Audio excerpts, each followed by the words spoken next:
ശബരിമലയിൽ നിന്ന് ഉണ്ണികൃഷ്ണൻ പോറ്റി തട്ടിയെടുത്ത സ്വർണം ബെല്ലാരിയിൽ നിന്ന് പ്രത്യേക അന്വേഷണ സംഘം പിടിച്ചെടുത്തു.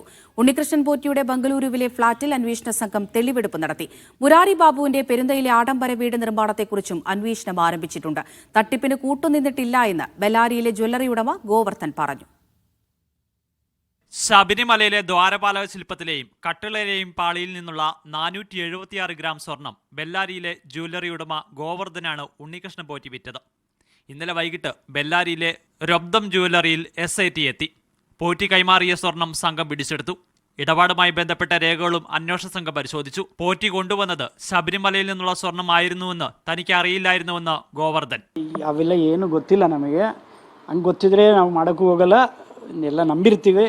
ಅದಾಗಿದೆ. ಆಮೇಲೆ ಪ್ರತಿಯೊಂದು SIT ತನಿಖೆಯಿಂದ ಜಾಸ್ತಿ ವಿಚಾರ ನಾನು ಹಂಚ್ಕೊಳ್ಳೋಕೆ ಕಷ್ಟ ಆಗುತ್ತೆ. ಕೋರ್ಟ್ ಕೂಡ ಆದೇಶ ಇದೆ.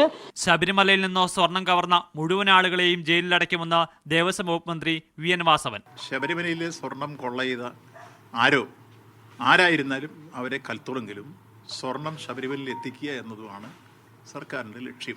ദേവസ്വം ബോർഡിനെ കുടുക്കാനാണ് ഉണ്ണികൃഷ്ണൻ പോറ്റി ശ്രമിക്കുന്നതെന്ന് ബോർഡ് പ്രസിഡന്റ് PS പ്രസാദ്. മികച്ച രീതിയിലല്ലേ SITയുടെ അന്വേഷണം നടക്കുന്നത്.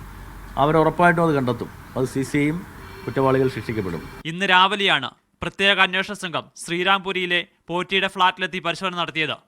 ബംഗളൂരുവിലെ പരിശോധന പൂർത്തിയാക്കിയ ശേഷം സംഘം ചെന്നൈയിലേക്ക് തിരിക്കും.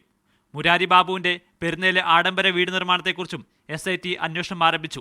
2 കോടി രൂപയാണ് വീട് നിർമ്മാണത്തിന് ചെലവഴിച്ചിരിക്കുന്നതെന്നാണ് വിവരം. മീഡിയ 1 തിരുവനന്തപുരം.